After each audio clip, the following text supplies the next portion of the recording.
ಇದೇ back ground ಅಲ್ಲಿ ಮಾಡ್ಬೇಕು ಅಂತ ನಿಮ್ಮ ಫ್ರೆಂಡ್ಸ್ ಮತ್ತೆ ಫ್ಯಾಮಿಲಿ ಸರ್ಕಲ್ ರೈನ್ಬೋ ನೋಡ್ಬೋದು. ವಾಯ್ಸ್ ಚೆನ್ನಾಗಿದೆ, ಯಾರೋ ನೋಡ್ತಿದ್ದಾರೆ. ಬಿಸ್ಲಿದೆ. 13th ಡೇ ನಾನು ನೋಡಿದ್ರಲ್ಲ, ಮ್ಯಾನಿಫೆಸ್ಟಿಂಗ್ ಫಾರ್ ದಟ್. ಆ ಪ್ರತಿಭೆನ ಬೇರೆಯವರು ನೋಡ್ಬೇಕಲ್ವಾ. ಕುಕಿಂಗ್ ವಿಡಿಯೋ ಆಗಿರುತ್ತೆ. ಈ ಹೆಣ್ಮಕ್ಳು ಗಂಡ್ ಮಕ್ಳು ಅಡಿಗೆ ಮಾಡೋದ್ರಲ್ಲಿ ಎಷ್ಟೆಲ್ಲ ಡಿಫ್ರೆನ್ಸಸ್ ಇರುತ್ತೆ ಅಂತ ನನಗೆ ಗೊತ್ತಿರೋ ಮಟ್ಟಿಗೆ ಹೇಳಿದೀನಿ. ವಿಡಿಯೋನ ಕೊನೆವರೆಗೂ ನೋಡಿ. ಐ ಬೆಟ್ ಖಂಡಿತ ನಿಮ್ಗೆ ನನ್ನ ಮಾತು ಬೋರ್ ಆಗಲ್ಲ. ಸೊ ವಿಡಿಯೋನ ಕೊನೆವರೆಗೂ ನೋಡಿ, ಹೇಗಿದೆ ಅಂತ ಕಮೆಂಟ್ ಸೆಕ್ಷನ್ ತಿಳಿಸಿ. ನಮಸ್ಕಾರ, welcome back to my YouTube channel Deep stocks. ಈ ವಿಡಿಯೋ ಇವತ್ತಿಂದು ಕುಕಿಂಗ್ ವಿಡಿಯೋ ಆಗಿರುತ್ತೆ. ಅಂದ್ರೆ ನಾನ್ ಮಾಡ್ತಿಲ್ಲ, ನಮ್ಮ ಮನೆಯವ್ರು ಮಾಡ್ತಿದ್ದಾರೆ. ಸೊ ನೀವು ನೋಡ್ಬೋದು, ಮಳೆ ಬರ್ತಿದೆ ಪ್ಲಸ್ ಬಿಸಿಲಿದೆ, ರೈನ್ಬೋ ನೋಡ್ಬೋದು. ನಾನು ಇಂಟ್ರೋ ಈ ವೆದರ್ ಕೊಡಬೇಕು ಅನಿಸ್ತು, ಸೊ ಕೊಡ್ತಿದ್ದೀನಿ. ಆ್ಯಂಡ್ ಯಾರೆಲ್ಲ ಹೊಸ್ದಾಗಿ ನನ್ನ ವಿಡಿಯೋನ ನೋಡ್ತಿದ್ದೀರಾ, ಇನ್ನೂ ಸಬ್ಸ್ಕ್ರೈಬ್ ಮಾಡ್ಕೊಂಡಿಲ್ಲ, ಪ್ಲೀಸ್ ಸಬ್ಸ್ಕ್ರೈಬ್ ಮಾಡಿಕೊಂಡು ನನ್ನ ವೀಡಿಯೋಸ್ನ ನೋಡಿ. ಅಲ್ಲಿ ಯಾರೋ ನೋಡ್ತಿದ್ದಾರೆ. ಯಾರೆಲ್ಲ ನನ್ನ ವೀಡಿಯೋಸ್ನ ಸಬ್ಸ್ಕ್ರೈಬ್ ಮಾಡಿಕೊಂಡು ಗೊತ್ತಿರೋರು ನೋಡ್ತಾ ಇದ್ದೀರಾ, ನಿಮ್ಮ ಫ್ಯಾಮಿಲಿ ಫ್ರೆಂಡ್ ಸರ್ಕಲ್ಗೂ ನನ್ನ ವೀಡಿಯೋಸ್ನ ಶೇರ್ ಮಾಡಿ, ಸಬ್ಸ್ಕ್ರೈಬ್ ಮಾಡಿಸಿ ಸಪೋರ್ಟ್ ಮಾಡಿ. Because it's already 13th day ನಾನು ಈ ವಿಡಿಯೋ ಶೂಟ್ ಮಾಡ್ತಿರೋದು. ಬಟ್ ನನಗಿನ್ನ 100 ಸಬ್ಸ್ಕ್ರೈಬರ್ ಅಷ್ಟೇ ಆಗಿರೋದು. ಸೊ ನಿಮ್ಮೆಲ್ಲರ ಸಪೋರ್ಟ್ ನಂಗೆ ತುಂಬಾ important and I manifesting for that. So ಸದ್ಯಕ್ಕೆ ಬೇಗ ನನ್ನ ವಿಡಿಯೋ ಒಳಗಡೆ ಹೋಗೋಣ. ಈ ತರ ಇಂಗ್ರೀಡಿಯೆಂಟ್ಸ್ ನ ಫೋಟೋ ತೆಗೆದು ಹಾಕಿ ಅಂತ ಹೇಳಿರೋದು ಅವರೇನೆ. ಅಂಡ್ ಈ ಕಂಪ್ಲೀಟ್ ಅಡುಗೆಯ ವಿಡಿಯೋ, ಫೋಟೋಸ್, ಟೆಕ್ನಿಕ್ಸ್, ಐಡಿಯಾ ಎಲ್ಲ ನಮ್ಮ ಮನೆಯವ್ರದ್ದೇನೆ. ಸೊ ಇವತ್ತಿನ ವಿಡಿಯೋಗೆ ಅಡುಗೆ ಮಾಡಿರೋದು ಅವರೇನೆ ಅಂಡ್ ಆಲ್ ಸ್ಟ್ರಗಲ್ ಅವ್ರದ್ದೇನೆ. ಸೊ ವಿಡಿಯೋ ಆಗ್ತಿರೋ ಚಾನಲ್ ಮಾತ್ರ ನಂದು ಅಂಡ್ ತಿನ್ನೋದು ಮಾತ್ರ ನಾನು, ಅಷ್ಟೇ ವಿಷಯ. ಇಲ್ಲಿ ಫಸ್ಟ್ ಅವರು ಮಿಕ್ಸರ್ಗೆ ರುಬ್ಬೋಕೆ ರೆಡಿ ಮಾಡ್ಕೊತಾ ಇದ್ದಾರೆ. ಏನ್ ಡಿಶ್ ಅಂತ ಆಲ್ರೆಡಿ ತಮ್ಮನಲ್ಲಿ ನೋಡಿರ್ತೀರಾ, ಆದ್ರೂ ಹೇಳ್ಬಿಡ್ತೀನಿ. Peas paneer butter biryani. Actually ಅವ್ರು ಹೇಳಿದ್ದು ಪನ್ನೀರ್ ಬಿರಿಯಾನಿ ಅಷ್ಟೇ. ಬಟ್ ಈಗ ಮಾಡ್ತಿರೋ ಡಿಶ್ ಅಲ್ಲಿ ಪೀಸ್ ಅಂದ್ರೆ ಬಟಾಣಿ ಇದೆ, ಪನ್ನೀರ್ ಇದೆ, ಬಟರ್ ಇದೆ. ಸೊ ನಾನೇ ಸೇರಿಸಿ ಡಿಶ್ಗೆ ಪೀಸ್ ಪನ್ನೀರ್ ಬಟರ್ ಬಿರಿಯಾನಿ ಅಂತ ಹೇಳ್ತಿದ್ದೀನಿ.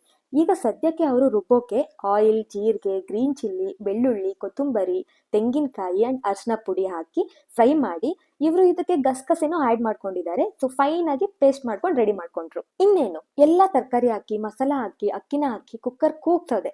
ಬಟ್ ಸ್ಟಿಲ್ ಗಂಡ್ಮಕ್ಳು ಅಡುಗೆಗೂ ಹೆಣ್ಮಕ್ಳು ಅಡುಗೆಗೂ ತುಂಬಾನೇ ವ್ಯತ್ಯಾಸ ಇದೆ. ಏನಂತ ಹೇಳ್ತಾ ಹೋಗ್ತೀನಿ ಮುಂದಕ್ಕೆ. ಇವರು ಇಲ್ಲಿ ಬೆಣ್ಣೆ, ಎಣ್ಣೆ ಸಾಲ್ದು ಅಂತ ತುಪ್ಪನೂ ಹಾಕ್ತಿದ್ದಾರೆ ಅಡುಗೆಗೆ. ಅಂಡ್ ಮಸಾಲ ಏನೇನು ಹಾಕಿದ್ದಾರೆ ಅಂತ ಬಿಡಿಸಿ ಹೇಳೋಕೆ ಗ್ಯಾಪ್ ಅಂತೂ ಕೊಟ್ಟಿಲ್ಲ, ಎಲ್ಲ ಒಟ್ಟಿಗೆ ಸುರಿದಿದ್ದಾರೆ. ನೀವೇ ಒಂದ್ಸತಿ ಪಿಕ್ನ ನೋಡ್ಕೊಂಡು ಬನ್ನಿ ಏನೇನು ಮಸಾಲ ಹಾಕಿದ್ದಾರೆ ಅಂತ. ಅಂಡ್ ಆಮೇಲೆ ಆನಿಯನ್ನ ಹಾಕಿ ಪಿಂಕಿಶ್ ಆಗೋವರೆಗೂ ಫ್ರೈ ಮಾಡ್ಕೊಂಡಿದ್ದಾರೆ.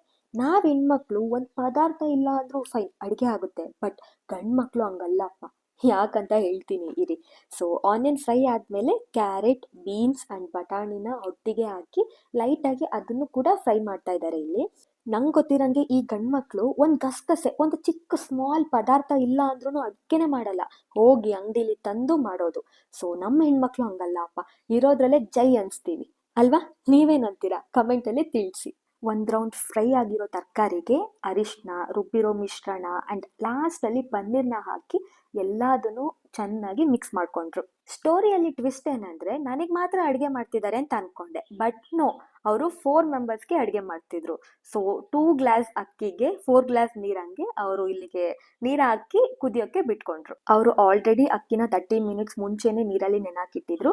ಸೊ ಆ ಅಕ್ಕಿನ ಈ ಗ್ರೇವಿ ಒಳಗಡೆ ಅಂದ್ರೆ ಮಸಾಲ ಒಳಗಡೆ ಹಾಕೋದು ಅಂತ ಹೇಳ್ತಿದ್ರು.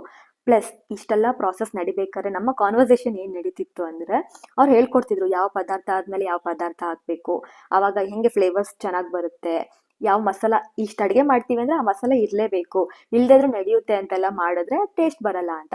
ಆ್ಯಂಡ್ ಎಕ್ಸಾಕ್ಟ್ಲಿ ಸೀರಿಯಸ್ ಆಗಿ ಹೇಳ್ತೀನಿ, ನನ್ನ ಕೈ ರುಚಿಗಿಂತ ಅವ್ರ ಕೈ ರುಚಿ ತುಂಬಾ ಚೆನ್ನಾಗಿದೆ. ಆಲ್ಮೋಸ್ಟ್ ಗೊತ್ತಿರೋರು ಅಂದರೆ ತಿಂದಿರೋರಿಗೆ ಗೊತ್ತಿರುತ್ತೆ ಅವ್ರು ತುಂಬಾ ಚೆನ್ನಾಗಿ ಅಡುಗೆ ಮಾಡ್ತಾರೆ ಅಂತ ಎಲ್ಲರೂ ಕಾಂಪ್ಲಿಮೆಂಟ್ಸ್ ಕೊಡ್ತಾರೆ. ಆ್ಯಂಡ್ ಅದು ನಿಜಾನೇ, ನಾನು ಅಡುಗೆ ಕಲ್ತಿರೋದು ನಮ್ಮಪ್ಪ ಇಂದ ಆ್ಯಂಡ್ ಇವರಿಂದಾನೆ. ಸೊ ಇವರು ಲಾಸ್ಟಲ್ಲಿ ಈ ಕುದೀತಿರೋ ಗ್ರೇವಿಗೆ ಕೊತ್ತಂಬರಿ ಸೊಪ್ಪು ಹಾಕೊಂಡು ಒಂದು 5 ಮಿನಿಟ್ಸ್ ಆದರೂ ಈ ಥರ ಕುದಿಯೋಕೆ ಬಿಟ್ಟು, ಆಮೇಲೆ ಕುಕ್ಕರ್ ಮುಚ್ಚಳನ ಮುಚ್ಚಿ 2 ವಿಶಿಲ್ಸ್, ಆ್ಯಕ್ಚುಲಿ 2 ವಿಶಿಲ್ಸ್ ಆದಮೇಲೆ ಕುಕ್ಕರ್ ಮುಚ್ಚಳನ ಓಪನ್ ಮಾಡ್ತಿದ್ವಿ. ಘಮ್ ಅಂತಿತ್ತು ಸ್ಮೆಲ್. ಬಿಕಾಸ್ ಬಟರ್, ತುಪ್ಪ ಹೆವಿಯಾಗಿ ಸೂಪರಾಗಿ ಸ್ಮೆಲ್ ಬರ್ತಿತ್ತು. ಆಲ್ರೆಡಿ ನಮಗೆ ಕುಕ್ಕರ್ ಓಪನ್ ಮಾಡೋಕ್ಕೆ ಮುಂಚೆನೇ ಫುಲ್ ವೆಯ್ಟ್ ಮಾಡ್ತಿದ್ವಿ, ಯಾವಾಗ ಓಪನ್ ಮಾಡ್ತೀವಿ ತಿಂತೀವಿ ಅಂತ. ಬಟ್ ಸ್ಟಿಲ್ ವೆಯ್ಟ್ ಮಾಡಿ ಓಪನ್ ಮಾಡಿದಾಗ ಸೋ ಸ್ಯಾಟಿಸ್ಫೈಯಿಂಗ್ ಆ ಸ್ಮೆಲ್. ಆ್ಯಂಡ್ ಅವರಿಲ್ಲಿ ನಿಧಾನಕ್ಕೆ ಎಲ್ಲದನ್ನು ಅಂದರೆ ಅಡಿಯಿಂದ ಮೇಲಕ್ಕೆ ತೆಗ್ದು ಮಿಕ್ಸ್ ಮಾಡ್ತಿದ್ದಾರೆ, ಮಸಾಲ ಮೇಲೆ ಇರುತ್ತೆ ಅಂತ. ಜಾಸ್ತಿ ಫಾಸ್ಟಾಗಿ ಮಾಡಿದ್ರೆ ಅಕ್ಕಿಯೆಲ್ಲ ಒಡೆದೋಗ್ಬಿಡುತ್ತೆ. ಸೊ ಉಡಿಯಾಗೂ ಬರಲ್ಲ, ಮೆತ್ತ ಆಗುತ್ತೆ. ಸೊ ಇಲ್ಲಿ ಸ್ಲೋ ಆಗಿ ಅವರು ತೆಗ್ದು ಹಾಕ್ತಿದ್ರು. ಆ್ಯಂಡ್ ಒತ್ತೋಗಿರೋದು ಇಟ್ಸ್ ನಾಟ್ ಕಂಪ್ಲೀಟ್ಲಿ ಒತ್ತಿರ್ಲಿಲ್ಲ, ಕೆಳಗಡೆ ಸ್ವಲ್ಪ ಇರುತ್ತೆ, ಬಟ್ ಅದು ತಿನ್ನಕ್ ಟೇಸ್ಟ್ ಚೆನ್ನಾಗಿರುತ್ತಲ್ವಾ. ಬಟ್ ಸೀರಿಯಸ್ಲಿ ಆಸಮ್ ಆಗಿತ್ತು ಫುಡ್. ಅಂಡ್ ಇದನ್ನ ತಿಂದಿರೋದೇ ನೀವು ನಿಜವಾಗ್ಲೂ ಕೇಳಬೇಕಾಗುತ್ತೆ. ನಾನು ಹೇಳಿದ್ರೆ ಸುಮ್ಮನೆ ಗಂಡ ಅಂತ ಹೇಳ್ತೀವಿ ಅನ್ಕೊಂತೀರಾ, ಬಟ್ ಸ್ಟಿಲ್ ಸೂಪರ್ ಆಗಿತ್ತು. ಅಯ್ಯೋ ವೆಯ್ಟ್ ಇದನ್ನ ಸರ್ವ್ ಮಾಡೋಕೆ ಮುಂಚೆ ಇನ್ನೊಂದು ಡಿಶ್ ಮಾಡ್ತಿದ್ದೀವಲ್ವಾ, ಅದನ್ನು ನೋಡ್ಕೊ ಬಂದ್ಬಿಡೋಣ. ಸೊ ಈ ಡಿಶ್ನ ಹೆಸರು ಗಿಣ್ಣು ಅಂತ. ಆ್ಯಂಡ್ ನಮ್ಮ ಕಡೆ ಇದನ್ನ ಗಿಣ್ಣು ಅಂತೀವಿ. ಹಸು ಕರ ಹಾಕಿದಾಗ ಬಂದಿರುತ್ತಲ್ವಾ ಹಾಲು, ಗೀಬು, ಅದರಿಂದ ಮಾಡೋದು. ಸೊ ಇನ್ನ ಬೇರೆ ಬೇರೆ ಕಡೆ ಏನಂತಾರೆ ಅಂತ ನಂಗೆ ಸತ್ಯವಾಗ್ಲೂ ಗೊತ್ತಿಲ್ಲ. ಆ್ಯಂಡ್ ಈ ಸ್ವೀಟು ನಮ್ಮ ಮನೆಯವ್ರಿಗೆ ತುಂಬಾನೇ ಇಷ್ಟ. ಬಟ್ ನನಗೇನು ಅಷ್ಟು ಇಷ್ಟ ಇಲ್ಲ, ನಾನು ತಿನ್ನೋದು ಇಲ್ಲ. ಬಟ್ ಸ್ಟಿಲ್ ಅವ್ರಿಗಿಷ್ಟ ಅಲ್ವಾ. ಇದನ್ನು ಆಕ್ಚುಲಿ ಅವರೇ ಮಾಡಿರೋದು, ಬಟ್ ನೀನ್ ವಿಡಿಯೋ ಮಾಡ್ತಿರೋದಲ್ವಾ, ನಿನ್ ವಿಡಿಯೋದಲ್ಲಿ ನಿನ್ ಕೈ ಇರ್ಲಿ ಅಂತ ನನ್ನ ಕೈಲಿ ಮಾಡಿಸಿದ್ದಾರೆ. ಎಸ್. ಸೊ ಗಿಣ್ಣನ ಹೆಂಗ್ ಮಾಡಿದ್ವಿ ಅಂತ ನೋಡ್ಕೊಂಡ್ ಬರೋಣ ಬನ್ನಿ. ಜಾಸ್ತಿ ಏನು ಇಂಗ್ರೀಡಿಯೆಂಟ್ಸ್ ಇಲ್ಲ, ಹಾಲು, ಬೆಲ್ಲ. ಸೊ ಎರಡನ್ನೂ ಮಿಕ್ಸ್ ಮಾಡಿ ಕರಗಿಸ್ಕೊಂಡು ನೀಟಾಗಿ ಸೋಸ್ಕೋಬೇಕು, ಬೆಲ್ಲದಲ್ಲಿ ಏನಾದ್ರೂ ಕಲ್ಲಿದ್ರೆ ಹೊರಗೆ ಬರ್ಲಿ ಅಂತ. ಅಂಡ್ ಮೇನ್ ಇಂಗ್ರೀಡಿಯೆಂಟ್ ಇದೆ, ನೋಡ್ತಿದ್ದೀರಲ್ವಾ, ಗೀಬು ಅಂದ್ರೆ ಹಸು ಕರ ಹಾಕಿದಾಗ ಫಸ್ಟ್ ಹಾಲ್ ಬರುತ್ತಲ್ವಾ ಅದು. ಸೊ ನಮ್ಮ ಚುಕ್ಕಿ ಮಹಾರಾಣಿಯವರು ಊರಿಗೆ ಹೋದಾಗ ತಂದಿ ಕೊಟ್ಟಿದ್ರು, ಅದನ್ನ ಹಾಕಿ ಮಿಕ್ಸ್ ಮಾಡ್ತಿದ್ದೀವಿ. ಅದು ಅಳತೆ ಪ್ರಕಾರ ಹಾಕ್ಬೇಕಾಗುತ್ತೆ. 1 ಲೀಟರ್ ಹಾಲಿಗೆ ಒಂದು ಚಿಕ್ಕ ಗ್ಲಾಸ್ ಅಷ್ಟು ಅಥವಾ 1.5 ಗ್ಲಾಸ್ ಅಷ್ಟು ಗೀಬ್ ಹಾಕಿದ್ರೆ ಚೆನ್ನಾಗಿ ಬರುತ್ತೆ.